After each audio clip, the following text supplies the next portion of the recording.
పెట్టుబడుల మోసం కేసులో బీఆర్ఎస్ నాయకురాలు రూపారెడ్డిని నార్సింగ్ పోలీసులు అరెస్టు చేశారు. మణికొండకు చెందిన రూపారెడ్డి ఇన్వెస్ట్మెంట్లపై అధిక రాబడి ఇస్తానని చెప్పి మోసాలకు పాల్పడ్డారని బాధితులు ఆరోపిస్తున్నారు. నిన్న మధ్యాహ్నం ఒక టీవీ ఛానల్ లైవ్ ఇంటర్వ్యూ ముగించుకొని వస్తుండగా మాదాపూర్ వద్ద పోలీసులు ఆమెను అరెస్టు చేశారు. ఈ అరెస్టుకు ముందు బాధితులు నార్సింగ్ పోలీస్ స్టేషన్ ఎదుట పెద్ద ఎత్తున ఆందోళన చేశారు. రూపారెడ్డిని వెంటనే అరెస్టు చేయాలని డిమాండ్ చేశారు.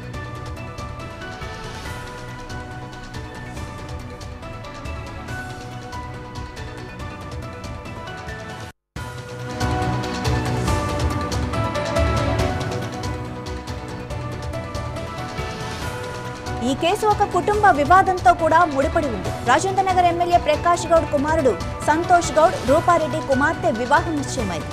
గత నెలలోనే వీరి నిశ్చితార్థం జరిగింది. తన తండ్రి ప్రకాష్ గౌడ్ తమ పెళ్లిని అడ్డుకుంటున్నారని, రూపారెడ్డి ఇంటిపై దాడులు చేస్తున్నారని సంతోష్ గౌడ్ బహిరంగంగా ఆరోపించారు.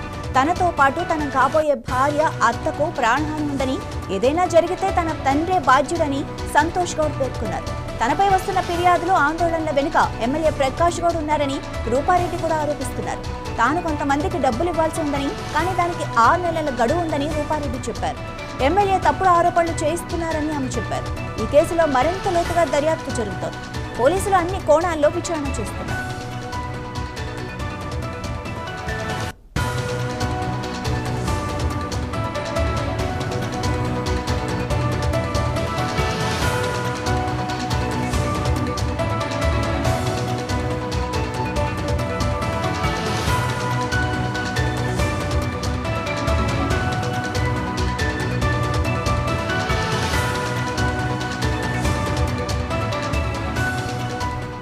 రూపారెడ్డి అరెస్టు ఉదంతం ఇప్పుడు రాజకీయ వర్గాల్లో, ప్రజల్లో తీవ్ర చర్చనీయాంశంగా మారింది. పెట్టుబడుల మోసం ఆరోపణలు ఒకవైపు, కుటుంబ వివాదాలు మరోవైపు కలగలిసి ఈ కేసును మరింత జటిలం చేశాయి. బాధితులకు న్యాయం జరుగుతుందా లేదా అన్నది చూడాల్సి ఉంది. ఇక పోలీసుల విచారణ పూర్తి చేసి పూర్తి వివరాలను త్వరలోనే వెల్లడించే అవకాశం కూడా ఉంది.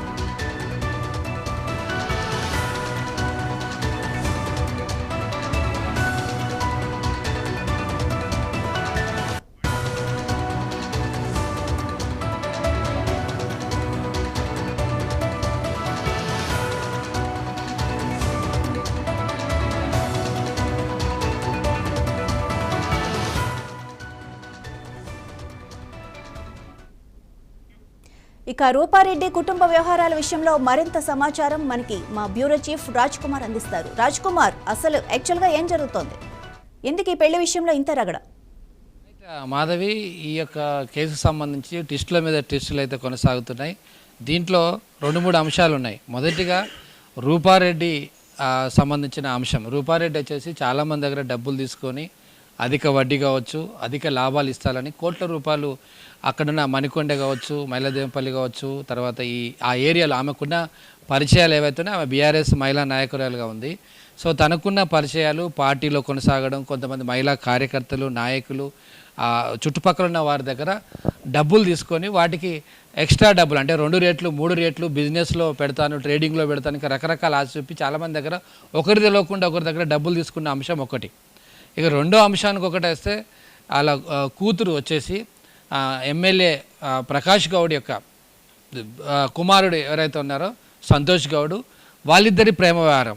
సో ఇప్పుడు ఈ డబ్బుల వ్యవహారం వేరు, ఈ మోసం చేసింది అనేది వేరు, ఈ ప్రేమ వ్యవహారం వేరు. కానీ ఈ రెండు ఒకటేసారి రావడంతో కాస్త కొంత హైడ్రామా కొనసాగుతుంది. సో ఇది కాస్త ఏమవుతుందంటే ఎమ్మెల్యే ప్రకాష్ గౌడ్ మీదకి కొంత ఇండైరెక్ట్గా వెళ్ళే అవకాశాలు ఆమె క్రియేట్ చేసినట్టుగా కనబడుతుంది. కానీ బాధితులు మాట్లాడినప్పుడు ఈ డబ్బులు కావచ్చు, వ్యవహారం కావచ్చు, అసలు ప్రకాష్ గౌడ్కు ఎమ్మెల్యేకి ఏ సంబంధం లేదు, మాకు ఆయన ఎవరో పెద్దగా పేరు తెలుసు, మా ఎమ్మెల్యే కానీ ఎప్పుడు ఈ డబ్బుల వ్యవహారానికి ఆయన సంబంధం లేదని కరాఖండిగా చెప్పారు. కానీ ఇప్పుడు జరుగుతున్న ప్రచారం ఏంటంటే ఏదో ఒక రోజు మా కూతురు ఎమ్మెల్యే ప్రకాష్ గౌడ్ ఇంటికి వెళ్తుంది కోడలుగా, వెళ్ళిన తర్వాత మా అల్లుడు ఎవరైతే సంతోష్ గౌడ్ ఉన్నాడో ఆ సంతోష్ గౌడ్ మీ అప్పులన్నింటినీ తీర్చేస్తాడు, ఎందుకంటే ఆయన దగ్గర డబ్బులు బాగున్నాయి, ఎమ్మెల్యే కాబట్టి మంచి హోదా. సో ఆయన పేరు చెప్పుకొని, ఎమ్మెల్యే పేరు చెప్పుకొని వీళ్ళందరి దగ్గర డబ్బులు వసూలు చేసిన పరిస్థితి. సో బాధితులు స్వయంగా నార్సింగ్ పోలీస్ స్టేషన్కి వచ్చి కంప్లైంట్ చేశారు, మీడియాతో కూడా మాట్లాడడం జరిగింది.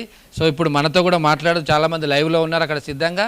సో వీళ్ళ వర్షన్ ఏంటంటే ఎమ్మెల్యేకు ఈ డబ్బుల యొక్క వ్యవహారానికి సంబంధం లేదు, అనవసరంగా ఈమె ఆయన పేరు చెప్పి చాలామంది దగ్గర డబ్బులు వసూలు చేసుకుంది. ఎవరైనా ఎమ్మెల్యే ప్రకాష్ గౌడ్ ఇంటికి మా కూతుర్ని ఇస్తామంటే ఎవరైనా కరెక్టే కావచ్చు, ఆశపడతారు, ఒక నమ్మకం కావచ్చు. ఆ ఎమ్మెల్యే వీళ్ళ బంధువు కాబట్టి మన డబ్బులు ఎడుబో అనే ఒక ఆశతోని డబ్బులు అందరు ఇచ్చారు. చివరికి ఇంట్లో ఫర్నిచర్ కూడా కొన్ని ఇచ్చారట. ఈమె మాటలు చెప్పి ఇంట్లో ఉన్న వస్తువులన్నీ కూడా అప్పుల రూపంలో తీసుకున్న పరిస్థితి. సో ఇప్పుడు లేటెస్ట్గా ఏం జరుగుతుందంటే ఎప్పుడైతే ఈ అప్పులోళ్ళు వచ్చి ఈమె మీద పడ్డారో అప్పుడు ఈ కూతురు వ్యవహారం మళ్ళీ తెర మీదకి వచ్చింది. సో ఈ కూతురు కొడుకు ఇద్దరు కలిసి ఇప్పుడు ప్రకాష్ గౌడ్ మీద ఒక ఆరోపణలు చేసిన పరిస్థితి మనం నిన్న చూసాం. మమ్మల్ని బెదిరిస్తున్నాడు, చంపుతానంటున్నాడు, ఆ పెళ్లి చేసుకోవద్దని బెదిరిస్తున్నాడు. ఇప్పటికే వీళ్ళకు ఆల్రెడీ ఎంగేజ్మెంట్ కూడా అయిపోయిందని సమాచారం వచ్చింది, ఇంకా పెళ్లి కాలేదు, ఎంగేజ్మెంట్ అయింది. సో దీన్ని ఇప్పుడు వీరిద్దరి ప్రేమ వ్యవహారాన్ని అంటే కూతురు ప్రేమ వ్యవహారాన్ని రూపారెడ్డి ఈ అప్పుల వ్యవహారానికి అంటగడుతుంది. సో దీన్ని ప్రొటెక్షన్ చేసుకొని అంటే ఎమ్మెల్యేను ఒక లేయర్గా ప్రొటెక్షన్ లేయర్గా వాడుకొని ఒక రక్షణ కవచంగా వాడుకొని ఈ ఎవరైతే బాధితులు ఉన్నారో తన మీద పడుతున్న బాధితులు అప్పుల వ్యవహారాన్ని తప్పించుకోవడానికి ఒక ప్రయత్నం చేస్తూ ఉంది అనే ఒక ఆరోపణ. రైట్ రాజ్ కుమార్, మరి ఇదే విషయంలో ఇక అప్పుల వ్యవహారం గురించి మనతో మాట్లాడడానికి మా ప్రతినిధి రాజు కూడా ఉన్నారు. రాజును కూడా అడిగి తెలుసుకుందాం. రాజు, మరి ఈ వ్యవహారంలో ఎవరి తరపు అంటే తప్పు ఎవరిది ఎక్కువ ఉంది? ఎస్ మాధవి, నిన్నటి నుంచి మొత్తం హైదరాబాద్ నగరంలో ఒక హై డ్రామా అయితే జరుగుతుంది. ఎవరైతే రూపారెడ్డి బీఆర్ఎస్ సంబంధించిన మహిళా నాయకురాలు ఉన్నారో సో ఆమె తమ నుంచి చాలా డబ్బులు అంటే లక్షల రూపాయలు అంటే కొంతమంది దగ్గర లక్షల రూపాయలు మొత్తం కోట్ల రూపాయలు కలెక్ట్ చేసి మమ్మల్ని మోసం చేసిందని బాధితులు ఎవరైతే ఉన్నారో వాళ్ళు నార్సింగి పోలీస్ స్టేషన్లో కేసు అయితే పెట్టడం జరిగింది. సో ఏం జరిగింది ఏంటి, అసలు ఆ రూపారెడ్డి ఎవరు, సో ఈ బాధితులు వాళ్ళకు డబ్బులు ఎందుకు ఇచ్చారు, సో అవన్నీ విషయాలు కూడా మనం అడిగి తెలుసుకుందాం. దీని మొత్తం కూడా నిన్నటి నుంచి పెద్ద ఎత్తున మొత్తం ప్రచారం జరుగుతుంది. అసలు ఆ ఎమ్మెల్యే ఎవరు, ప్రకాష్ గౌడ్ ఎవరు, అతని కూతురు ప్రేమ వ్యవహారం ఏంటి, అసలు అదంతా ప్రజలకు ఎవరు కూడా అర్థం కాని పరిస్థితి అయితే ఉంది. అసలు బాధితులు మన ముందు అయితే ఉన్నారు. అసలు అడిగి తెలుసుకుందాం రూపారెడ్డి ఎవరు ఏంటి అని. సో నమస్తే అమ్మా. నమస్తే మీడియా మిత్రులు. ఒక నిమిషం అండి. ఫస్ట్ రూపారెడ్డి ఎవరు, మీరు ఎవరు, ఆమెకు డబ్బులు ఎందుకు ఇచ్చారు, ఇదంతా ఎప్పటి నుంచి జరుగుతుంది? నేను అన్ని విషయాలు మీకు క్లుప్తంగా చెప్తాను. నేను కూడా బీఆర్ఎస్ నాయకురాలనే, ఉద్యమ నాయకురాలని. నేను మైలార్దేవపల్లిలోనే ఉంటాను. రూపారెడ్డి గారు ప్రకాష్ గౌడ్తోనే బీఆర్ఎస్ పార్టీలోకి రావటం జరిగింది. మాకు అప్పటి నుంచి ఆమె బాగా పరిచయం, ఎందుకంటే ఆమె ఏమన్నా ప్రోగ్రాములు చేసినప్పుడు మమ్మల్ని పిలిచేది, అట్లా బాగా పరిచయం అయింది. అయితే ముందుగా బీఆర్ఎస్ పార్టీ వాళ్ళకి, కాంగ్రెస్ పార్టీ వాళ్ళకి, బీజేపీ నాయకులందరికీ చేతులెత్తి నమస్కరిస్తున్నాను. ఇందులో అన్ని వాస్తవాలు ఉన్నాయి, మీరు వాస్తవాలు తెలుసుకొని మాట్లాడండి అన్నలు, అక్కలు, చెల్లెళ్ళు అందరూ. ఎందుకంటే దీన్ని వక్రీకరించే రూపంలో చూస్తున్నారు అందరూ. ఇది వాస్తవం, నేను చెప్పేది 100% వాస్తవము. మేము గత 3 సంవత్సరాల పైన 4 సంవత్సరాల లోపు ఈమెకి అమౌంట్ ఇవ్వటం జరిగింది. ఎందుకు ఇచ్చారో కూడా నేను చెప్తున్నా వినండి. ఆమెకి ఎక్కడో బిజినెస్ చేస్తున్నాను, అదేదో బిజినెస్ అని చెప్పింది నాకు. అక్క నాకు 4 కోట్ల రూపాయలు వస్తాయి నెల రోజుల్లో, నేను అర్జెంటుగా 10 లక్షలు కడితేనే నాకు ఆ 4 కోట్లు వస్తాయి అని చెప్పి చెప్పటం జరిగింది.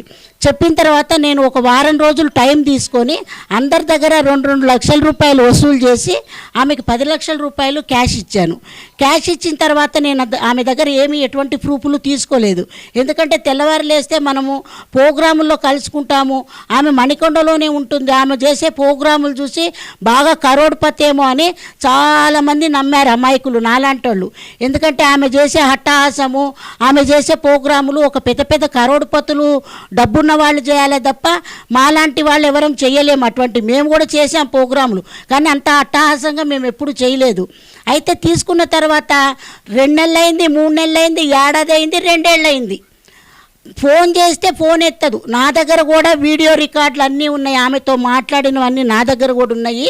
అయితే నేను పైసలు ఇవ్వాల్సిన విషయము ఇది నిన్న మొన్న జరిగింది కాదు. నేను బీఆర్ఎస్ భవన్లో ఉద్యమ నాయకులందరికీ కూడా నేను చెప్పా, ఇట్లా రూపారెడ్డికి డబ్బులు ఇచ్చాను, చాలా సతాయిస్తుందని చెప్పా. సబితా ఇంద్రారెడ్డి గారి దృష్టికి తీసుకెళ్ళా. అక్క నాకు డబ్బులు ఇవ్వాలి అంటే, లక్ష్మి ఇది పైసలతో కూడిన విషయం అమ్మా, నేనేం మాట్లాడతాను చెప్పు అని చెప్పి అక్క కూడా చెప్పడం జరిగింది. తర్వాత ప్రకాష్ గౌడ్ గారి దగ్గరికి కూడా పోయి 2-3 సార్లు అడిగాను, అన్న మీరు పెద్ద మనసుతో, మీరు లోకల్ ఎమ్మెల్యే, దయచేసి మాట్లాడండి అక్క అంటే, తిరుపతి గల్లాలో వేసుకున్నాను అనుకో లక్ష్మక్క, ఆమె దగ్గర నుంచి ఏం డబ్బులు వస్తాయి, నీ ఇష్టం ఏమన్నా చేసుకో, నేను చేసుకో, కానీ డబ్బుల విషయంలో నేను ఇన్వాల్వ్ అవ్వనని ప్రకాష్ గౌడ్ గారు కూడా చెప్పడం జరిగింది. అయిన తర్వాత మళ్ళీ ఏం చేశాం మేము, ఈ తమ్ముడు రెడ్డి మా దగ్గరే ఉంటాడు, నన్ను ఆటోలో తిప్పుతాడు. ఆ రెడ్డి ఏం చేశాడు, ఒకరోజు నేను మణి రెడ్డి కలిసి మేమందరం ఆమె ఇంటికి వెళ్ళటం జరిగింది. అప్పుడు మా తమ్ముడు ఏమన్నాడంటే, అక్క ఆమె దగ్గర ఆమెకు డబ్బులు ఇచ్చినట్టు ఎటువంటి కాగితం లేదు నీ దగ్గర, మళ్ళీ నీకు మోసం అవుతుంది అక్క అంటే, ఆ రోజు నేను పోయి కొంచెం గట్టిగా తిట్టడం జరిగింది. వాస్తవంగా వాళ్ళ ఎప్పుడు పోయినా వాళ్ళ బిడ్డ, మా అమ్మ లేదు, మా మమ్మీ తలుపులు తీయరు, ఇంటికెళ్ళి ఫోన్ ఎత్తరు, ఇంటికెళ్ళి గంటలు మీరు అక్కడ ఏమైనా సీసీ ఫుటేజీలు ఉన్నా కూడా మీరు పరిశీలన చేయొచ్చు. ఎన్నిసార్లు పోయినా తలుపు తీయరు, తలుపేసుకొని లోపల ఉంటుంది, లేదంటే వస్తున్నారని తెలిసి తప్పించుకుంటుంది ఎవరన్నా ఇన్ఫర్మేషన్ ఇవ్వగానే. అయిన తర్వాత మేమేం చేసాం, మీకు ఆ రోజు నువ్వు ఏమన్నా రాసియాల్సిందే, మమ్మల్ని మోసం చేస్తున్నావు అన్న రోజు ఆమె స్వహస్తాలతో నాకు 2 చెక్కులు ఇచ్చింది. నేను తీసుకెళ్ళిన మనిషికి కూడా ఆమెకు 60 లక్షల చిల్లర అయింది. అవి కూడా చెక్కులు ఇచ్చింది, ప్రామిసరీ నోటు రాసి ఇచ్చింది. నోటు రాసి ఇచ్చిన తర్వాత ఆ చెక్కులు ఎప్పుడు వేద్దామన్నా, ఏం రూపాయి చెక్కులు వేయాలా, చెయ్యంగా ఎత్తేది. ఒక 10 ఫోన్లు చేయంగా ఫోన్ ఎత్తి, లేవక్క వారం రోజుల్లో ఇస్తున్నాం, ఒక 10 రోజుల్లో వస్తున్నాయి, అట్లా మభ్యపెట్టుకుంటూ వచ్చిందే కానీ ఆమె ఒక్క దమ్మిడి పైసే లేదు. నా భర్తకి పైసలు ఇచ్చిన సంగతి తెలీదు. ఇంట్లో కూడా నేను ఏం చెప్పుకోలేక సైలెంట్ అయిపోయి ఇక వాళ్ళకి మిత్తులు కట్టుకుంటూ ఎన్నో బాధలు పడ్డా. నా అవస్థలు అన్నీ బడి చేసిన తర్వాత ఏం చేశాను, ఇక కోపం వచ్చి మొన్న 4వ తారీఖు నాడు బ్యాంకుకి వెళ్ళి ఈ చెక్ వేసి 5 లక్షలు రాయించి, బ్యాంకుకి వెళ్ళి చెక్ వేసిన తర్వాత ఆ బ్యాంక్ వాళ్ళు ఈ నెంబర్ కూడా ఇచ్చారు, అమ్మ ఫోన్ చేయి తర్వాత అని.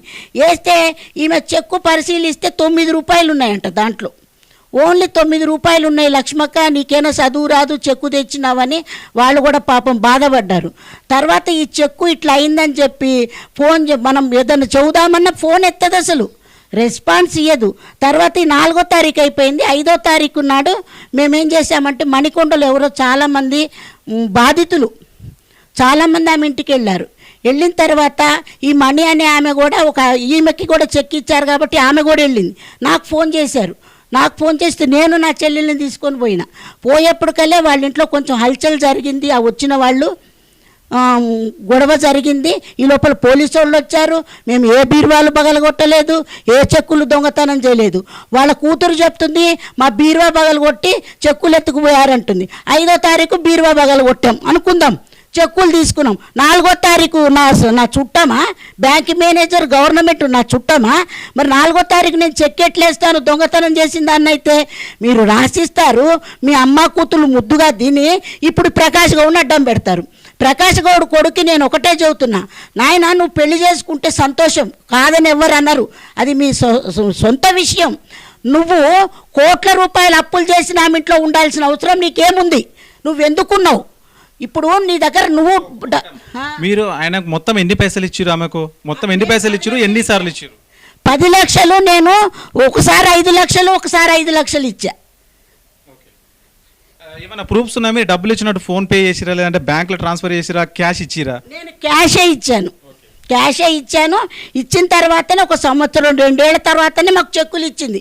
ఆ చెక్కులు ఇచ్చేటప్పుడు కూడా ఒక ఫోటో మా తమ్ముడు తీశాడు ఆమె రాసి ఇచ్చేటప్పుడు, అది కూడా నా దగ్గర ఉంది ప్రూఫ్. మేమేం దొంగతనం చేయలేదు. అయితే నేను ఒక్క విషయం చెప్తున్నా, ఈ పైసలకి ఈ చెక్కులకి అసలు ఆ ప్రకాష్ గౌడ్ కొడుక్కి, ఆ ప్రకాష్ గౌడ్ గారికి ఎటువంటి సంబంధము లేదు. ఇది కోట్ల రూపాయలు ఎగ్గొట్టాలనే ఒక దురుద్దేశంతో వాళ్ళని అడ్డం పెట్టుకొని ఆమె మీడియా వాళ్ళందరికీ చెప్పుకొని అంత పబ్లిసిటీ చేసుకుంటుందే తప్ప ఇది వాస్తవం కాదు. ఎందుకంటే చాలామంది ప్రామిసరీ నోట్లు చెక్కులే తీసుకొని వచ్చారు. పోలీసు వాళ్ళు మా చుట్టాలు కాదు కదా.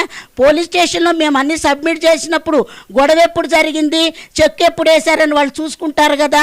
నేను ఇంటికి పోయినాడు మా అమ్మ తిట్టలేదు అంటది. వీళ్ళు డోర్లు గుద్దేటప్పుడు బద్మాష్ దాన్న బయటకు రా, మందిని ముంచి లోపల దాక్కున్నామని నేను అనటం జరిగింది. అయితే ఈ మాదిగ లంజ కూడా వచ్చింది ఆ కొట్లాటకి మందిని తీసుకోనని, అది గదిలో నుంచి వచ్చి అన్నప్పుడు అక్కడ ఉన్న సభ్యులందరూ విన్నారు. మిమ్మల్ని మాట్లాడిస్తాను, కొద్దిసేపు ఉండండి. మరికొందరు బాధితులు ఉన్నారు, వాళ్ళతో మాట్లాడదాం. మీరు చెప్పండి అమ్మా, అసలు మీరు ఎన్ని పైసలు ఇచ్చారు, ఆమెకు మీకు సంబంధం ఏంటి, ఎట్లా కనెక్షన్ కలిసింది మీ మధ్య, చెప్పండి. అసలు మీరు ఏం చెప్పాలనుకుంటున్నారు? నమస్తే సార్, నా బాధ నేను గత 4 సంవత్సరాల నుంచి అనుభవిస్తున్నా. నాది మైలార్దేవపల్లి వినాయక్ నగర్ కాలనీకి చెందిన మನೆమ్మ నా పేరు. నేను మహిళా సంఘాలకు బుక్స్ రాస్తుంటాను. నాతో పాటు కూడా ఉన్న మహిళలు ఉన్నారు. సంఘాల నుంచి కూడా నేను డబ్బులు తీసుకోవడం జరిగింది. నేను ఒకరి దగ్గర చేసి ఇవ్వలేదు. ఆ అప్పు నేను చేయడానికి కారణము, మా ఇంటి ముందర ఒక అబ్బాయి ఉంటాడు. ఆ అబ్బాయి ద్వారా తను పరిచయం అయ్యింది, ఇంట్లోకి వచ్చింది, నా ఇంట్లోకి వచ్చింది. ఫస్ట్ రోజు మాట్లాడింది, వెళ్ళిపోయింది. మళ్ళీ నెక్స్ట్ రోజు వచ్చింది, కొంచెం డబ్బులు అవసరం ఉందంటే, నేనే బీదదాన్ని, మిడిల్ క్లాస్ దాన్ని, నేను నా దగ్గర డబ్బులు ఎక్కడ ఉంటాయి, నేనే ఇల్లు కట్టుకొని పర్షన్లో ఉన్నంటే ఎక్కడైనా సరే అడిగి ఒక రోజు కోసము నాకు అర్జెంట్ ఉంది అని చెప్పి నన్ను ప్రాణం పీడ్చుకోతుంది. నేను ఇల్లు తిరిగిన, నేను రోడవతల సునీత అని ఉంటుంది, ఆమె దగ్గర నుంచి 3 లక్షలు తీసుకుపోయి ఆమె కూడా వచ్చింది. ఆ రోజు వాళ్ళ ఇంట్లోకి వచ్చి ఆమెకి ఆరోగ్యం బాగాలేనందుకు బయటకు వస్తలేదు. ఆమె దగ్గర కూడా ఒక చెక్ ఉంది. ఇంతమంది దగ్గర చెక్కులు పెడుతుంది, ఇంతమంది దగ్గర అప్పులు చేస్తుంది. ఆమె దగ్గర నుంచి ఇచ్చిన తర్వాత మళ్ళీ 2 లక్షలు అడిగింది. మళ్ళీ 2 రోజుల తర్వాత ఆ 2 లక్షలు కూడా మళ్ళీ నా దగ్గర లేవక్క, నేను ఎక్కడి నుంచి దేనానంటే, నువ్వు ఇచ్చిన ఈ 3 లక్షలు 2 లక్షలు కలిపి నేను అర్జెంట్ ఇంకో 50,000 కల్పిస్తాను 3 రోజుల తర్వాత అని చెప్పి చెప్పడం జరిగింది. లేవక్క, నేను ఎక్కడి నుంచి తీసుకురానంటే, ప్లీజ్ నన్ను కాపాడు, నన్ను బతిమలాడి నన్ను రిక్వెస్ట్ చేసి, నాకు ప్రాణహాని ఉంది, నేను మా దగ్గర నేను ఎక్కడ అడగలేను, నేను మా దగ్గర నాకు డబ్బులు ఉండవు, పరువు పోతుంది నాది, మా మణికొండలో డబ్బులు అడిగితే నేను చాలా విలువతో నా బతుకుతాను, నేను సొసైటీలో తిరుగుతాను, నేను మీటింగ్లు అవి ఇవి కండక్ట్ చేస్తుంటాను, నాకు ఫౌండేషన్ ఉంది, నాకు నా పరువు పోతుంది నేను వేరే వాళ్ళని డబ్బులు అడిగితే మా దగ్గర నుంచి. అందుకని నేను అక్కడ అడగను కాబట్టి నేను ఇక్కడ అడుగుతున్నా. ఎవరి దగ్గరన్నా సర్ది మీ వాళ్ళ దగ్గర ఉంటే కానీ నువ్వు సంఘాలలో ఉంటావు కదా, ఎట్లనన్నా అరేంజ్ చేయగలుగుతామని అరేంజ్ చేసి నాకు కొంచెం హెల్ప్ అయ్యి ప్లీజ్ అని చెప్పి బతిమలాడి ఏడవడం కూడా జరిగింది. అట్లా నేను 50,000, 2 లక్షలు, 3 లక్షలు, 4 లక్షలు, 5 లక్షలు ఒక 18 రోజుల లోపల నేను 20 లక్షలు సదరడం అయింది. 20 లక్షల రూపాయలు ఆమెకు ముట్ట చెప్పిన. అకౌంట్లో వేస్తానంటే నా అకౌంట్ పనిచేయదు, ప్రాబ్లం అవుతుంది నాకు, నా దాంట్లో నుంచి డబ్బులు కట్ అవుతాయి, నేను అర్జెంటు లిక్విడ్ క్యాష్ వేయాల్సింది అవతల ఉంది, నాకు అర్జెంట్ ఉంది అని చెప్పింది. ఇంకొకటి ఏం చెప్పిందంటే, బార్ కోడ్లలో బిజినెస్ వన్ ఆఫ్ ద పార్ట్నర్గా నాకు పార్ట్నర్షిప్ ఇస్తున్నారు, నేను అందులో బిజినెస్ తీసుకుంటే మీకు కూడా మీరు కూడా డెవలప్ అవుతారు, మీకు కూడా బెనిఫిట్ ఉంటుంది, నాకు కొంచెం హెల్ప్ చేసినట్టు ఉంటుంది, మీకు కూడా ఉపయోగపడుతుంది కదా అని అంటే, సరే అని చెప్పి నేను కూడా ఈ క్యాస్ట్ ఇన్కమ్ బర్త్ ఎట్లాంటి చిన్న చిన్న మున్సిపల్లో పనులు అట్లాంటివి నాకు సంబంధించిన మహిళలకు నేను చేయిస్తుంటాను, మహిళా సంఘాలలో బుక్స్ రాస్తుంటాను, ఎవరికేమన్నా హెల్ప్ కూడా చేస్తుంటాను. నేను నా సొంతగా, అంటే హెల్ప్ అంటే డబ్బుల పరంగా కాదు, ఏమన్నా కాగితాలకు తెలియకపోతే నాతో పాటు తీసుకెళ్తా, చేయిస్తా, నాకు తెలిసిన పని నేను చేయించి నా బతుకుదేరు నా జీవనము కొనసాగిస్తున్నాను. నేను ఆ ఖమ్మంలో ఈమె వచ్చి నన్ను ఇట్లా చేసి మోసం చేసి ఫ్రాడ్ చేసి నా దగ్గర ఇంతమంది దగ్గర అప్పులు చేయించి ఆమె డబ్బులు తీసుకోవడం జరిగింది. సంవత్సరం దాటింది. సంవత్సరం దాటిన తర్వాత కూడా అక్క ఏమైంది డబ్బులు ఇస్తా, అప్పటి వరకు నాకు తన ఇల్లు కూడా తెలియదు, ఏడుంటుందో కూడా తెలియదు. మామూలుగా ఇక్కడికి వస్తుండే పరిచయము, ముఖ పరిచయము మాట్లాడింది, ఆ ద్వారానే డబ్బులు తీసుకొని పోయింది. సంవత్సరం తర్వాత కూడా నాకు ఇంట్రెస్ట్ ఇస్తలేదు, ఏమి ఇస్తలేదు.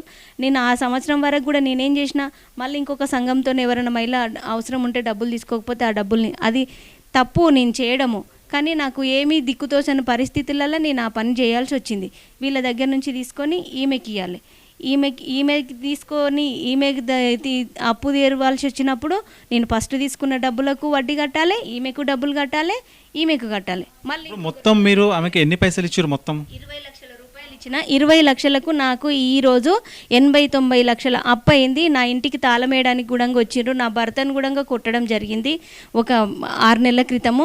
నా భర్త మీనికి చేసుకున్న వాళ్ళ తమ్ముడు కూడా పక్కనే ఉంటాడు, ఆ పక్కనే ఇల్లు కొన్నదామె. ఆమె దగ్గర కూడా గతంలో నేను 10 లక్షలు తీసుకొచ్చి తనకే ఇవ్వడం జరిగింది. అప్పుల మీద అప్పులు చేయాల్సి వచ్చింది నేను ఆమెకి ఇచ్చిన 20 లక్షల కోసమే. ఎందుకంటే నేను నా సంపాదన నేను పెద్దగా సంపాదించేది ఏం లేదు. మహిళా సంఘాలలో పుస్తకాలు రాస్తే నాకు 6,000 వస్తుంది. నా భర్త చేసేది పాతింప సామాన్ దుకాణం. ఆయనకు కూడా కాలు బాగలేదు, ఆరోగ్యం బాగుండదు ఆయనకు. మేము చేసుకొని ఈ విధంగా జీవనం కొనసాగిస్తుంటాము. కానీ మమ్మల్ని అన్యాయంగా వచ్చి నా ఇంటికి వచ్చి నన్ను మోసం చేసి ఈ అప్పులన్నీ క్రియేట్ చేయించి నాతో మోసం చేసి నన్ను ఇలా అప్పుల పాలు చేసింది. నేను ఇలా ఇల్లు అమ్ముకోవడానికి కూడా నేను ఇల్లు అమ్మి అప్పులు కట్టాల్సి వచ్చిన పరిస్థితి వచ్చింది. నా మీరేమో ఇక్కడ మైలర్ దేవులపల్లి ఉన్నారు, ఆమెనేమో మణికొండలు ఉన్నది. సో ఇక్కడికి అక్కడికి ఎట్లా కనెక్షన్, ఎట్లా ఆమె అక్కడ ఉంది, మీరు ఇక్కడ ఉన్నారు, ఆమెకి మీకు సంబంధం ఏంది? పార్టీ దగ్గరికి ఎమ్మెల్యే ప్రకాష్ గౌడ్ సార్ దగ్గరికి వస్తుండే తను. అంటే ఆమెకి ఎలాంటి పదవి లేదు, మాకు ఎలాంటి పదవి లేదు. ఆమె పెద్ద లీడర్ అని కూడా ఏం లేదు, ఏదో బిజినెస్లు చేసుకుంటుందంటే మేము చిన్న స్థాయి వాళ్ళం కదా. మేము ఆమె సూపు టాపు కార్ వేసుకొని వచ్చేది, మాకు తెలియదు కదా ఆమె బ్యాక్గ్రౌండ్ ఏందో మాకు తెలియదు. సరే మేడం ఉండొచ్చు, హెల్ప్ చేస్తుందేమో అని చెప్పి మేము కూడా అప్పులు చేసి డబ్బులు ఇవ్వడం జరిగింది. ఎక్కువ ఆశ చూపిస్తుంది ఆమె, కానీ ముందుగా నేను ఎక్కువ వడ్డీకి కూడా ఆశపడలేదు. సరే హెల్ప్ చేస్తే ఈ ఏదో బిజినెస్ అంటుంది కదా, దాంట్లో సెట్ అయితే నేను కూడా సెట్ అయితేనేమో అనుకొని అట్లా మోసపోవడం జరిగింది. వాళ్ళ కూతురు అంటుంది, ఇవాళ చెక్కులు దొంగతనం చేసిర్రు, మా ఇంట్లో అల్మారు విరుగొట్టి చెక్కులు తీసుకుపోవడం అని చెప్తుంది తను. అది తప్పు అమ్మ, మహాతల్లి నువ్వు దయచేసి చదువుకున్న అమ్మాయివి, నీ కొంచెం తెలివితో ఆలోచించి మాట్లాడు. తప్పుడు పనులు, ఈ తప్పుడు ప్రచారాలు చేసి మంది మీద ఎలిగేషన్స్ చేసి గరీబు వాళ్ళని ఇబ్బంది పెట్టి నీ తల్లిలాగా నువ్వు కూడా ఈ పాఠాలు నేర్చుకొని బతకాలని సృష్టించుకోకు. నీ బతుకు తెరువు, చదువుకున్నావు కదా, చదువుతోనే ఏదో ఉద్యోగం చేసుకోని బతకాలని చెప్పి అట్లా నేర్చుకో. కానీ తల్లి నీలాంటి వాళ్ళు నీ గుణపాఠం ఇంకొక 10 మందికి గుణపాఠం అయ్యేటట్టుగా నీ బతుకు తెరువు చూయించకు. నీ తెలివి చదువు మీద చూయించుకో. మందిని మోసం చేసి నీ తల్లి ఎట్లా మోసం చేసి ఇలా నువ్వు ప్రశ్నిస్తున్నావు, ఇన్ని కోట్ల డబ్బులు, ఇన్ని లక్షల డబ్బులు ఏ విధంగా ఇస్తారు ఒక మహిళకు అని చెప్పి నువ్వు ప్రేమించిన అబ్బాయి కూడా అదే ప్రశ్నిస్తున్నాడు. ఇంతమందితో నా అప్పులు చేయించే తెలివే ఉంది మీ అమ్మతోనా మీకు కూడా? ఎందుకంటే మీ అమ్మ నేర్పించిన పాఠాలు మీరు కూడా నేర్చుకుంటున్నారు. ఇవాళ నువ్వు మీ అమ్మ ప్రశ్నించాల్సిన విషయం కూడా నువ్వు ప్రశ్నిస్తున్నావు. ఏమనంటే ఈ మహిళకి ఇన్ని డబ్బులు ఎట్లా ఇచ్చిందని. నీ ఇంటికి ఎన్నిసార్లు, 100 సార్లు తిరిగిన నేను, అప్పుడు ప్రశ్నించలేదే మా అమ్మకి ఏ విధంగా డబ్బులు ఇచ్చినావు ఆంటీ, నువ్వు మా ఇంటికి ఎందుకు వస్తున్నావు అని. ఇవాళ నువ్వు ప్రేమించిన అబ్బాయిని పక్కన పెట్టుకొని నీకు పెళ్లి చేసుకోవాలని నీకు ఏ విధంగా సమాధానం దొరకక మా గరీబోళ్ళ మీద బతుకుల మీద మట్టి కొట్టాలని చూడడము ఇది కరెక్ట్ కాదు. సరే మీ అమ్మ వ్యాపార లావాదేవీలు ఉంటాయి, ట్రాన్సాక్షన్స్ ఉంటాయి, బిజినెస్లు చేసినప్పుడు ఏ పార్టీ వాళ్ళైనా చేస్తారు పెట్టుబడులు పెట్టడానికి. నేను కూడా ఆ విధంగానే చేసిన అని అంటుంది కదా. అంత దమ్మున్న వ్యక్తి కదా, ఎన్ని బిజినెస్లు చేసిందో, ఎన్ని ట్రాన్సాక్షన్స్ జరిపిందో. అదే బిజినెస్ పరంగా మా అప్పులు మాకు ఇస్తే మేము అప్పులకు అప్పులు కట్టుకొని మా జీవనం కొనసాగిస్తాం. తల్లి మమ్మల్ని రోడ్డు పాలు చేయకు, మీ అమ్మకు చెప్పుకో ఇవన్నీ పనులని చెప్పి మా అప్పులు మాకు తీర్పేటట్టు చేయండి తల్లి. మా డబ్బులు మాకు తిరిగిస్తే మీ మీద ఎలాంటి ఆరోపణలు మాకు అవసరం లేదు. మీ ఇంటికి రావాల్సిన అవసరం ఎందుకు వచ్చిందంటే మీ అమ్మ చేతి స్వాస్థాలతోన మాకు రాసి. మీరు ఉండండి, కొందరితో మాట్లాడతా, మీరు ఉండండి. మీ ఏందమ్మా మీ పరిస్థితి ఏంది? మీ ఎన్ని డబ్బులు ఇచ్చారు మీరు ఎట్లా మోసపోయారు? మేము పొదుపు సంఘంలో అన్నకి లోన్ వస్తే అక్కకు అవసరం ఉందని ఇచ్చినాం. 3 లక్షలు ఇట్లా అవసరానికి వీళ్ళకి ఇచ్చినాము. ఇస్తే ఇప్పుడు అందరు మేమంటే పక్కకుంటే మేము ఏమీ అడగలేదు. బయట వాళ్ళు వచ్చి వాళ్ళకి టార్చర్ పెడుతురు, మందు తాగడం జరిగింది, పిల్లలు ఏడవ జరిగింది, చాలా మంది కొట్టిపోయారు. వాళ్ళకి టార్చర్ అనుభవించలేక మేము పోయినాం. పోలీస్ స్టేషన్కి పోతే ఆడవాళ్ళు మమ్మల్ని చూసి వెళ్ళిపోయి మళ్ళీ మా మీద రిటర్న్ పెడుతురు, కొట్టడానికి వచ్చిరని. ఎంతవరకు న్యాయం ఉంటుంది? అసలు మేము కొట్టడానికి వచ్చేదంటే డబ్బుల గురించి బయటనే కొట్టిస్తుంటే ఆడికి వచ్చి ఎందుకు కొట్టిస్తాం మేము? వాళ్ళు చెప్పడం చాలా తప్పుగా చెప్తున్నారు. వచ్చిన వాళ్ళు కూడా భయపడుతున్నారు, అన్ని రాంగ్ ఇన్ఫర్మేషన్ ఇస్తున్నారు. ఇది తప్పుగా చాలా. అట్లా చేయకుండా వాళ్ళ పైసలు వాళ్ళకి వచ్చేటట్టు చూడండి, అంతే. మీడియాతో అంతే అడుగుతున్నాం మేము. ఇన్ని చేపిస్తున్నారు, అన్ని మీడియాలు తీస్తున్నారు, న్యాయం జరగాలి. వాళ్ళు చనిపోతే వాళ్ళకి ఏమొస్తుంది? వాళ్ళంటే ఎంజాయ్గా ఉంటారు, పైస ఉంది అంత ఎంజాయ్. వాళ్ళు ఎక్కడ పోతారు? ఆ పిల్ల ఎక్కడ పోతుంది? ఆ పిల్ల మొన్న మందు తాగడానికి వెళ్ళింది, మా మమ్మీకి ఇట్లా అవుతుందని. 3 పిల్లలు, మా బావ పరిస్థితి బాగాలేదు. ఎట్లా వాళ్ళు ఎట్లా బతుకుతారు? ఏదో న్యాయం చేయాలని తీవాలని అదే కోరుతున్నా. సో ఇంకా ఎవరన్నా ఉన్నారు ఇక్కడ బాధితులు? మీరు చెప్పండి అమ్మా, మీరు ఎన్ని పైసలు ఇచ్చారు, ఏంటి అసలు ఏం జరిగింది? డ్వాక్రా గ్రూప్లో ఉంటాం మేము కూడా. అయితే మా గ్రూపులలో తీసుకున్నది 2 లక్షలు తీసుకుంది 2 సార్లు. అయితే ఎందుకు మన అమ్మ ఎందుకు తీసుకుంటున్నావు అని అంటే, ఇట్లా నాకు అవసరం ఉంది అక్క జర ఇయ్యి అని అంటే, ఆపత్తి ఉంది కదా, పిల్లలు ఉన్నారు, సంసారము అని మేము నమ్మి ఇచ్చేసినాం. ఈమె అక్కడ పెడుతుందని మాకు తెలియదు. మాకు ఈ 2 నెలల క్రితం చెప్పింది, ఇట్లా ఇచ్చినాక నేను అక్కడ ఇచ్చినా రాలేవు అని చెప్తే, అట్లా ఎట్లా ఇచ్చినావు మనమ్మ, నువ్వు అక్కడ ఎట్లా ఇచ్చినావు, మా పైసలు కూడా పోయి నువ్వు అక్కడ ఇచ్చినావు ఎట్లా అని అంటే, ఇక మొన్న చాలా ఇబ్బంది అయిపోయింది. వీళ్ళు ఇంట్లో సావడానికే తయారైంది వీళ్ళు. అట్లా అని మేము చూసుకున్నాం. ఇక చూసుకొని ఇట్లా ఇబ్బంది అవుతుందని నిన్న మేము ఆడికి పోతే మమ్మల్ని చూసి వెళ్ళిపోయింది. ఇక మా మీదకి కొట్టనికి వచ్చారని చెప్తున్నది ఆమె. చెప్పిండ్రంట. మేము రాత్రి వరకు ఉన్నామాడ. ఏంటంటే ఆమెకు న్యాయం జరగాలి, ఆమెకు పైసలు రావాలి. మాకు ఇబ్బంది పక్కకుండి మేము చూస్తున్నాం కదా, మా పైసలు కూడా ఆమె తానున్నాయి, పైసలు రావాలి ఆమెకు. అదే మేము. సో మీ అందరికి ఈమె లీడరు, మీ అందరి పైసలు ఆమెకి ఇచ్చారు అనమాట. ఆమెకి ఇచ్చింది. మా గ్రూప్లకు ఈమె 17 గ్రూపులకు లీడర్ ఈమె. మాకు బుక్కులు రాస్తుంది ఈమె, మాకు లోన్లు ఇప్పిస్తుంది. ఇక మాకు అవసరం ఉందని మా తాన తీసుకున్నది. ఇక తీసుకొని అక్కడ కూడా పోయి ఇచ్చిందంట ఆమె. ఇక మాకు మొన్న తెలిస్తే నిన్న పోయినాం, నిన్న పోతే ఈ సంగతి అయింది. కానీ ఈమెకు మాత్రం న్యాయం జరగాలి. వీళ్ళ ఇంట్లో పరిస్థితి చాలా బాగా అది ఉంది, చావడానికే తయారైన వీళ్ళు మొత్తము. పిల్లలు ఉన్నారు. ఆయన కృష్ణన్నకు చాలా ఇబ్బంది ఉంది, ఆయన కాలు బాగలేక వాళ్ళ సంసారమే ఖరాబ్ అయిపోయింది మొత్తం ఇప్పుడు. ఇంకా ఎవరైనా ఉన్నారా? ఎవరైనా? సో ఇది పరిస్థితి అయితే 10 లక్షలు 20 లక్షలు ఇట్లా వాళ్ళను నమ్మించి, అంటే ఎలాంటి ప్రూఫ్స్ లేకుండా ఆమె తెలివిగా, అంటే ఫోన్పే నుంచి డబ్బులు వేస్తున్నా లేదంటే బ్యాంక్ ట్రాన్స్ఫర్ చేస్తున్నా కానీ తీసుకోకుండా లిక్విడ్ క్యాష్ ఇస్తేనే నేను అక్కడ లిక్విడ్ క్యాష్ ఇచ్చేది ఉంది అని చెప్పేసి, అర్జెంట్ ఇచ్చేసి ఉందని చెప్పేసి ఆమె ఇంతమంది దగ్గర పైసలు తీసుకుంది. సో మరొక వైపు ఇంకోటమ్మా, ఏదైతే ఇప్పుడు వాళ్ళ ప్రేమకు సంబంధించిన వ్యవహారం నడుస్తుంది కావాలనే, అంటే ఇప్పుడు 2-3 సంవత్సరాల నుంచి లేని బాధ, సో ఇప్పుడే ఎందుకు వచ్చింది? వాళ్ళ ప్రేమ వివాహం తెరపైకి వచ్చినప్పుడే కావాలనే ప్రకాష్ గౌడ్ ఎవరైతే ఎమ్మెల్యే ఉన్నారో ఆయన మిమ్మల్ని అందరినీ ఆమె మీద ఉసిగొల్పుతున్నారని చెప్పేసి ఒక ప్రచారం చేస్తున్నారు. సో దానికి ఏం చెప్తారు? ఇది అబద్ధం అండి, ఇది అబద్ధము. ఎందుకంటే ఆ పిల్లగాడిది ఎంగేజ్మెంట్ అవన్నీ అయినప్పుడు కూడా నేను హాస్పిటల్లో ఉన్నా, నాకు అసలు తెలియదు ఆ సంగతి. అయితే ఏం జరిగిందంటే నాకు కొంతమంది తర్వాత చెప్పారు, ఇట్లా సంగతి అని చెప్పారు. చెప్పిన తర్వాత మాకు ఇంకొకళ్ళు ఏమని చెప్పారంటే వీళ్ళు విదేశాలకు వెళ్ళిపోయే ప్రమాదం ఉంది, మీ డబ్బులు రావు అని చెప్పడం కూడా జరిగింది. ఆ భయానికి నేను చెక్ చేసి ఫోన్ చేస్తే ఫోన్ ఎత్తదు. ఆమె పారిపోతుందనే భయానికి చెక్ వేసాము. ఆ చెక్కులో కూడా డబ్బులు లేవని తెలిసి అందరూ బాధితులు వెళ్ళారని తెలిసే మేము అక్కడికి వెళ్ళటం జరిగింది. ఆమెను కొట్టడానికో ఆ అబ్బాయిని కొట్టడానికో మాకు ఎటువంటి సంబంధం లేదు. అబ్బాయిని కొడితే మాకేమొస్తుందండి? మరి ఆ రోజు ఆ పిల్లగాడు ఉన్నాడు, మరి చంపాలనుకుంటే మీరు చంపేవాళ్ళం కదా, మాకు ఏం పని అసలు? ఆ అబ్బాయిని కొట్టాల్సిన అవసరం ఏముంది? ఆ అబ్బాయిని చంపాల్సిన అవసరం ఏముంది? ఆ పిల్ల చెప్పినట్టు చెక్కులు దొంగతనం చేయాల్సిన అవసరం ఏముంది? ఇదంతా అబద్ధము. ప్రకాష్ గౌడ్కి ఈ డబ్బులు తీసుకునే దానికి అసలు సంబంధం లేదు. మేమిచ్చి 4 ఏళ్ళు అయింది, ఇవన్నీ జరిగే 2 నెలలు అయిందో 3 నెలలు అయిందో ఏడాది అయిందో మాకు తెలియదు. కానీ ఇప్పుడు ఇదేం చేస్తుందంటే ఈ డబ్బులన్నీ ఎగ్గొట్టడానికి ఆ పిల్లగాడిని ఒక పావులాగా వాడుకుంటే, ఆ పిల్లగాడు చదువుకున్నాడు కానీ వాడికి కూడా సంస్కారం లేదనాల. మేమే నయ్యం చదువు రానోళ్ళము. ఇప్పుడు ఒక తండ్రి చంపటానికి పంపించాడని చెప్పి నన్ను బ్లేమ్ చేస్తున్నారు. నేను ఎందుకు చంపుతానండి? నాకు చేత అవుతుందా చంపటము? నేనే దాని కొంపలో పైసలు ఇచ్చి దాని కొంపకి ముందు కింద పడితే ఇదిగో నెత్తికి దెబ్బ తాకింది నాకు. నాకేమవసరము? ఇదంతా అబద్ధము. నేను దానికి 10 లక్షల రూపాయలు ఇచ్చింది వాస్తవము, నాకు అది 2 చెక్కులు ఇచ్చింది వాస్తవము. ఇవన్నీ నేను పోలీస్ స్టేషన్లో సబ్మిట్ చేయటం జరిగింది. దానింటో దొంగతనం చెక్కులు పోయినాయి అన్న రోజునేమో చెక్కులు ఇచ్చాను. అప్పటికే నేను 4 రోజులైంది బ్యాంకులో వేసి. వీళ్ళంతా మోసం మాటలు. ఈమె ఈ బిమ్మిరి కమ్మిరి చేయటం కోసము ఆ ప్రకాష్ గౌడ్ని అడ్డం పెట్టుకొని అలా కొడుకుతో గేమ్ ఆడించుకుంటూ ఇది తప్పించుకోవటానికి చేసే విధానమే తప్ప ఆ అబ్బాయి పెళ్లి చేసుకుంటే అందరు సంతోషపడతారేమో, మేము సంతోషపడతామేమో. మాకేం పని? వాళ్ళు డబ్బున్నోళ్ళు, మేము గరీబోళ్ళం, మాకేం పని? మా డబ్బులు మాకు ఇస్తే సరిపోతుందన్నామే కానీ వాళ్ళని చంపాల్సిన అవసరం లేదు, వాళ్ళని కొట్టాల్సిన అవసరం లేదు, మాకు ఏం లేదు. దయచేసి మీడియాలో చెప్పేవన్నీ ఆమె అబద్ధము. మేము ఏ చెక్కులు దొంగతనం చేయలేదు, ఆమెనే మాకు రాసిచ్చింది. మా దగ్గర ప్రూఫ్లు ఉన్నాయి. రేపు నేను కోర్టులో పిలిచిన జడ్జి గారి ముందు అవన్నీ నేను పెడతాను. ఎందుకంటే నేను ఇంత ధైర్యంగా చెబుతున్నానంటే నా దగ్గర ఉన్నాయి కాబట్టే చెప్తున్నాను. ప్రకాష్ గౌడ్ని కూడా మేము అడిగిన మాట వాస్తవమే, పైసలు ఇప్పించమని.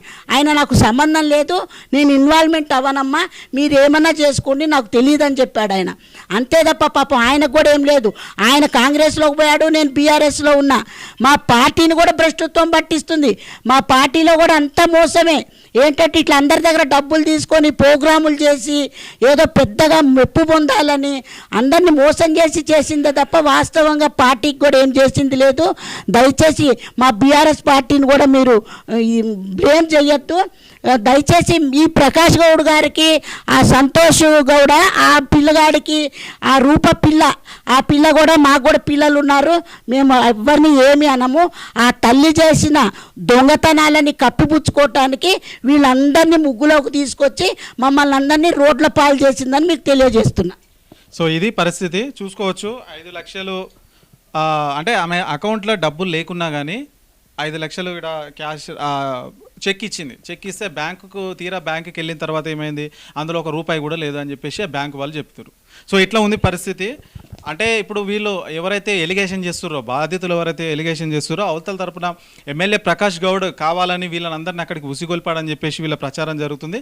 సో వీళ్ళు ఏం చెప్తున్నారు, ఎమ్మెల్యేకు ఇక్కడ ఎటువంటి సంబంధం లేదు, వాళ్ళది పర్సనల్ విషయము, మాది పైసల విషయం. సో మా దగ్గర లక్షల రూపాయలు తీసుకొని మమ్మల్ని బెదిరించడం, డబ్బుల కోసం అని మేము వెళ్తే సో వాళ్ళు ఈ ప్రేమకు సంబంధించిన వ్యవహారాలన్నింటినీ మాకంట కడుతున్నారు అని చెప్పేసి ఇక్కడ ఉన్నటువంటి బాధితులు అయితే చెప్తా ఉన్నారు. సో ఇంకేంటి ఇంకనే సార్, వాళ్ళు చెప్తున్నారు కదా, ఎమ్మెల్యే ప్రకాష్ గౌడ్ మా మీద ఇవంతా క్రియేట్ చేసి ఇట్లా మమ్మల్ని దాడికి పంపించిండ్రు, రౌడీలని, గూండాలని. మీ మహిళలము డబ్బులు తీసుకునేటప్పుడు రౌడీల్లాగా, గూండాల్లాగా కనబడ్డ మా తల్లి, నీకు బంగారు తల్లి, అప్పులు చేసి గరీబోళ్ళ పొట్టలు కొట్టి నువ్వు బతుకుదెరువు బతుకుతున్నావు, తిండి తింటున్నావు, చీమూనెతురు తాగి బతుకుతున్నావు కదా మహారాణి. మా డబ్బులని కొల్లగొట్టి మమ్మల్ని రోడ్ల పాలు చేసి మా ఈ బతుకు ఆగం చేసి పెట్టినవు నువ్వు. మీ ఇంటికి రావడానికి కారణం మీడియా వాళ్ళకు ఒకటే చెప్తున్నా, ఇది మాత్రం బయటికి తేవట్లేదు మీరు, నాకు అర్థం అయితే లేదు. మేము మొన్న నుంచి మొర్రో అని మొత్తుకుంటున్నాం. ఈ గొడవకు ముఖ్య కారణం ఏంది బాగా గమనించండి సార్, మీకు దయచేసి మీకు చెప్తున్నాను, ఇది ఒక్కటి గమనించండి. గొడవ జరిగింది 5వ తారీఖున. ఒక్కటి గమనించండి సార్, మరీ విన్నవించుకుంటున్నాను నేను. గొడవ జరిగిన విషయము 5వ తారీఖున వాళ్ళ ఇంట్లో ఆల్రెడీ గొడవ జరుగుతుంది, ఎవరో మాట్లాడుతున్నారు. మేము వెళ్ళేసరికి వెళ్ళాల్సిన కారణం కూడా 3వ తారీఖున తన చేతి స్వాస్థాలతోన 3వ తారీఖు డబ్బులు డ్రా చేసుకోమని చెప్పి 15 రోజుల క్రితము నాకు డేట్ వేసి ఇచ్చింది, నెల వేసి ఇచ్చింది, సంవత్సరం వేసి ఇచ్చింది, డబ్బులు డ్రా చేసుకో ఆ రోజు అని చెప్పి. నేను 3వ తారీఖున యూనియన్ బ్యాంకుకి వెళ్ళడం జరిగింది. నేను చెక్కు డిపాజిట్ చేసిన, అకౌంట్లో డబ్బులు లేవు. వాళ్ళ మేనేజర్ గారు ఫోన్ చేయడం జరిగింది ఆమెకు, రూపారెడ్డికి ఫోన్ చేస్తే ఏమన్నది, 4వ తారీఖున 10 గంటలకల్లా డబ్బులు పడిపోతాయి, మీరు డ్రా చేసుకోమని చెప్పండి అని చెప్పడం జరిగింది. సరే అని చెప్పి నేను 4వ తారీఖున 10 గంటలకు బ్యాంకుకి వెళ్ళడం జరిగింది. 10:30, 11 గంటలకు వెళ్తే ఆ రోజు చెక్ చేసిన నేను 3:30, 4 గంటల వరకు కూడా బ్యాంకులో ఉన్న డబ్బులు వస్తాయేమని, అప్పటిదాకా కూడా రాలేవు. నేను 4:30 గంటల సమయంలో ఆ టైంకు నేను డబ్బులు లేవు అని చెప్పి మేనేజర్ గారు చెప్పడం జరిగింది. సార్ నేను ఏం చేయాలి, నా పరిస్థితి ఇట్లా, నేను గరీబ్ దాన్ని, ఇట్లా డబ్బులు ఒక ఆమెకి ఇచ్చి నేను మోసపోయినా అంటే వాళ్ళేమన్నారు, అమ్మ స్టేట్మెంట్ ఇస్తాము, మీ ఇష్టం, ఎక్కడన్నా ఎవరికైనా తెలిసిన వాళ్ళకి చూపించండి అని చెప్పి చెప్పడం జరిగింది. 3వ తారీఖు 4వ తారీఖు చెక్ డిపాజిట్ చేసి నేను 4వ తారీఖున నేను ఈ స్టేట్మెంట్ తీసుకోవడం జరిగింది. చెక్కు బౌన్స్ అయింది. బాగా గమనించండి, 4వ తారీఖున చెక్కు బౌన్స్ అయింది. నేను 5వ తారీఖున వాళ్ళ ఇంటికి వెళ్ళడం జరిగింది. వాళ్ళ ఇంటికి వెళ్ళడానికి, గొడవ చేయడానికి రీజను ప్రతి ఒక్క మీడియా వాళ్ళు అడుగుతున్నారు. ఇవాళ 5వ తారీఖున మేము ఇంటికి వెళ్తే వాళ్ళ ఇంటికి వెళ్ళినందుకు అందరూ ఆల్రెడీ ఉండే వాళ్ళ ఇంట్లో మాట్లాడుతుండే.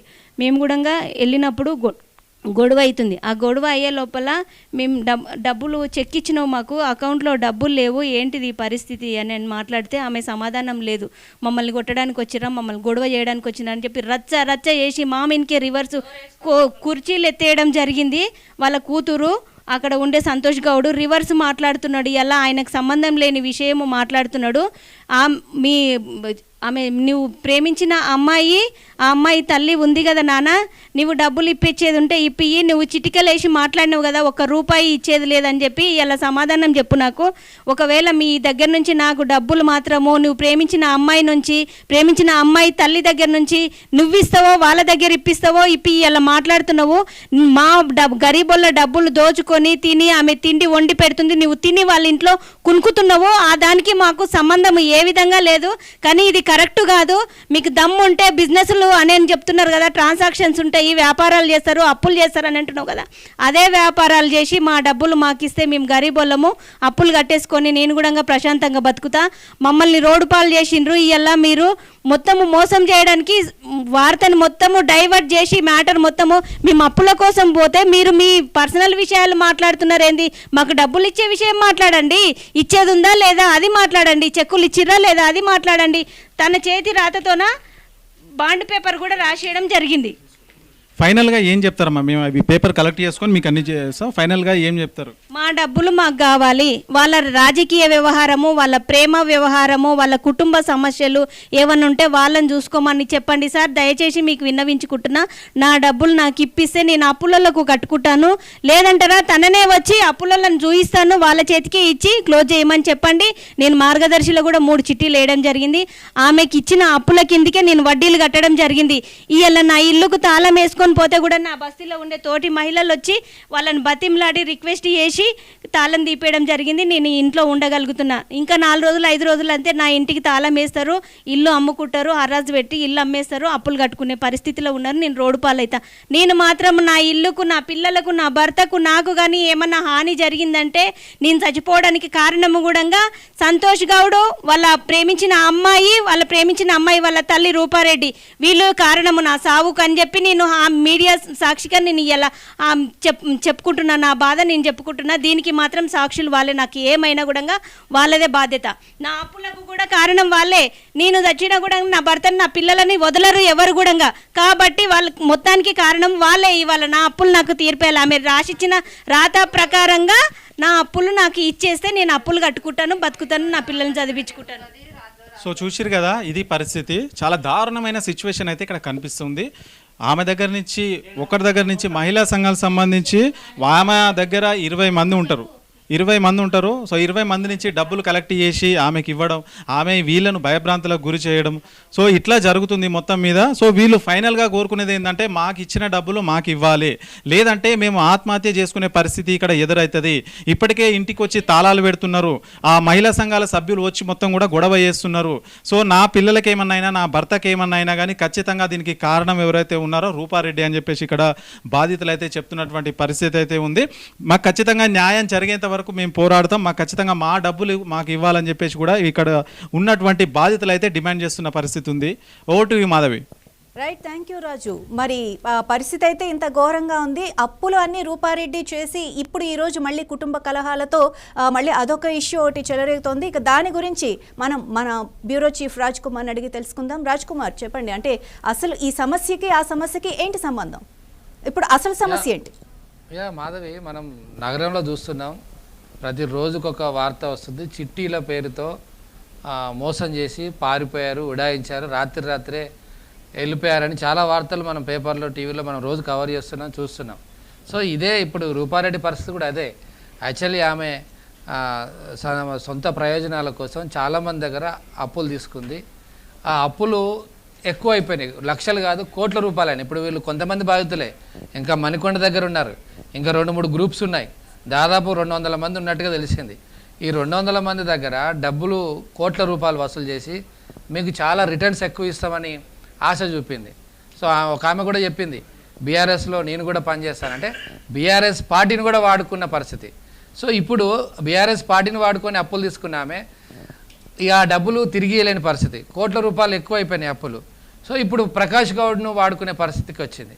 సో ఈ ప్రకాష్ గౌడ్ను వాడుకోవాలంటే కుమారుడు ఉన్నాడు సంతోష్ గౌడ్, తన కుమార్తె, ఈ కుమార్తె ఆ ప్రకాష్ గౌడ్ కుమారుడు, వీళ్ళిద్దరికీ ఒక ప్రేమ వ్యవహారం అనేది వచ్చేది. ఒక విధంగా చెప్పాలంటే ఇది ఒక, అక్కడ ఉన్న వాళ్ళు చాలామంది అంటున్నారు వలలో వేసుకున్నారు, ఒక ట్రాప్ లాగా చెప్పొచ్చు ఇది. అంటే ఎట్లాగో డబ్బులు ఇవ్వలేము కాబట్టి ప్రకాష్ గౌడ్ కుమారుడిని కనుక అల్లునిగా చేసుకుంటే ఇది కొంత నాకు సేఫ్గా ఉండే అవకాశం ఉంది. ఒకవేళ ప్రకాష్ గౌడ్ కొడుకు సంతోష్ గౌడ్ కొంత డబ్బులు ఇవ్వచ్చు, లేదా వియాంకుడు రేపు పెళ్ళైన తర్వాత తప్పదు ఈ గొడవలు అయితే ఆయన ఏమన్నా డబ్బులు, మొత్తం మీద ఈ వ్యవహారం అంతా తన వ్యక్తిగతంగా తీసుకున్న డబ్బులను ఇక ఆమె అప్పులో ఊబిలో కూరుకొని పోయింది.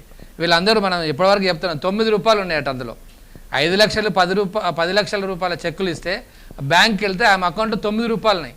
సో ఇట్లా వందలాది మందికి చెక్కులు ఇచ్చి, ప్రామిసరీ నోట్స్ ఇచ్చి, తర్వాత ఇంకా రకరకాల రాతపూర్వకమైన హామీలు ఇచ్చిన ఆమె ఈరోజు ఆమె ఇవ్వలేని పరిస్థితికి వచ్చేసరికి సో ఇప్పుడు సంతోష్ గౌడ్ను వాడుకుంటుంది, తన కుమార్తెను, వీళ్ళిద్దరిని బేస్ చేసుకొని ఇప్పుడు ప్రకాష్ గౌడ్, ఎందుకంటే ఆయన ఎమ్మెల్యేగా ఉన్నాడు, ఇప్పుడు 4 సార్లు ఎమ్మెల్యే కొనసాగుతున్నాడు కాబట్టి, ఎందుకంటే ఆయన పేరుకు ప్రతిష్టతకు భంగం కలుగుతుంది. కొంతమంది ఏం చేస్తారంటే ఇక భయపడి ఇప్పుడు నా పేరు బయటకు వస్తే ఇటు పార్టీలో కావచ్చు, ఇటు రాష్ట్రంలో ప్రజల్లో నా పేరు పోతుందని కొంతమంది ఏం చేస్తారంటే తీసుకొచ్చి వాళ్ళందరినీ కూర్చోబెట్టి సెటిల్మెంట్, ఇక ఆ డబ్బులు ఏదో నేనే ఇస్తలే ఎందుకంటే నా కొడుకు ప్రేమిస్తున్నాను, అలా అయ్యే అవకాశాలు కూడా ఉంటాయి. అంటే ఈ రకంగా ఆమె ఒక ప్లాన్ చేసి ఇదంతా కూడా ప్రకాష్ గౌడ్ మెడకు చుట్టుకుంటే నాకు ఎలా వాళ్ళ డబ్బులు వస్తాయి. అలా ఆల్రెడీ వాళ్ళు చెప్పారు బాధితులు, రేపో మాపో నా కూతురుకు పెళ్ళవుతుంది ఎమ్మెల్యే కుమారుడితో, ఆ ఎమ్మెల్యే కుమారుడు నాకు డబ్బులు ఇస్తాడు, ఆ డబ్బులు నేను మీకు ఇస్తాను. అంటే ఇదంతా ఒక పక్కా ప్రణాళిక ప్రకారమే ఇదంతా చేసిందనేది అక్కడున్న బాధితులు కూడా స్వయంగా చెప్తున్నారు. ఈ ఇష్యూకు ఎమ్మెల్యే ప్రకాష్ గౌడ్కు సంబంధం లేని వాళ్ళు మళ్ళీ చెప్తున్నారు.